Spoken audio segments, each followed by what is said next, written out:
Dear our respected and beloved Agao Media followers, how are you? Agao Media continues to provide with reliable, timely information. To ensure that Agao Media remains a good source of information for you, we ask for your support. If you are new to Agao Media, please share, like, and subscribe to help spread the information to many. Now let's dive directly into the news. The Ethiopian National Consultative Commission held a meeting with the Ethiopian Elders Consultation on January 3, 2026, at the Secretariat. Speaking at the meeting, the Chief Commissioner, Professor Mesfin Araya, recalled that the Ethiopian National Consultative Commission was established to find solutions to the conflicts that have plagued our country during the past. The Chief Commissioner stated that the Commission, which was established on February 22, 2022 by proclamation, has carried out many activities to ensure that Ethiopians participate in the consultation in an inclusive and participatory manner. According to the Chief Commissioner, the Commission has gathered input from the community living in 1234 different districts of the country, regional and city administration stakeholders, federal stakeholders, and the diaspora. He noted that the Commission has held talks with various stakeholders to launch the national consultation process in Tigray region, and that various preparatory activities are underway to launch the process. The Chief Commissioner also reminded the elders that the key task of the Commission is to launch the National Consultation Conference once the Tigray region consultation process is completed.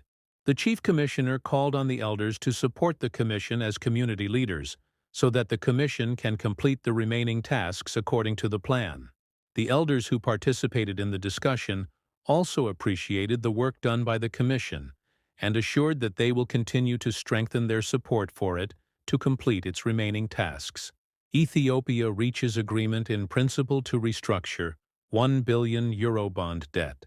The Ministry of Finance announced that it has reached an agreement in principle with the Creditors Committee to restructure the $1 billion Eurobond debt due in 2024. The ministry said that the closed-door negotiations that have been underway for the past 10 days have concluded fruitfully. The negotiations were attended by international institutional bondholders representing more than 45% of the total bond debt, and legal and financial advisors were present on both sides. The agreement in principle was said to focus mainly on financial terms.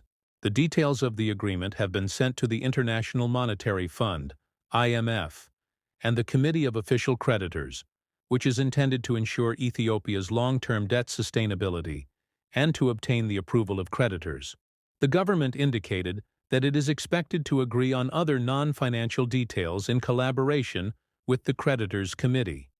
It expressed its commitment to implement the debt restructuring process in early 2026 once this process is completed.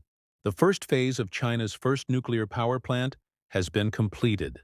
China's Taiyuan nuclear power plant has announced the completion of the first phase of the world's largest, determined one. The second phase of the plant, which has been fully operational for 168 hours, officially began operation on Thursday, marking the end of the first phase of the project. The plant is planned to have a total of 6 units, and only the 2 units that have been put into operation have a combined annual power output of more than 10 billion watt-hours. Determined 1 is a completely new generation of nuclear power plants built by Chinese children, marking a significant milestone in China's global leadership. When all 6 units are completed and put into operation, they are expected to generate 60 billion watt-hours of electricity per year. This project, which is expected to significantly reduce carbon dioxide emissions by 8.16 million tons by replacing coal, will significantly contribute to China's transition to alternative sources. Local officials in Ethiopia's Agaw-Awi nationality zone in the Amhara region are accused of intimidating residents and spreading disinformation, according to reports from Agaw media sources. The sources allege that the leadership of the Agaw-Awi nationality zone, including the zone administrator, has engaged in acts of intimidation against the local population. They further claim that officials have circulated misleading statements across several districts, asserting that they do not support the ruling Prosperity Party and that they are affiliated with other political groups. According to the reports, the alleged disinformation campaign is aimed at confusing the public and distancing zone leaders from political accountability amid ongoing tensions in the region. Agao media sources also allege that officials who were previously linked to serious human rights and democratic rights violations against the Agao people remain in office and continue to persecute residents of the zone. The allegations could not be independently verified. Regional authorities and the Agao Awi Nationality Zone Administration did not immediately respond to requests for comment.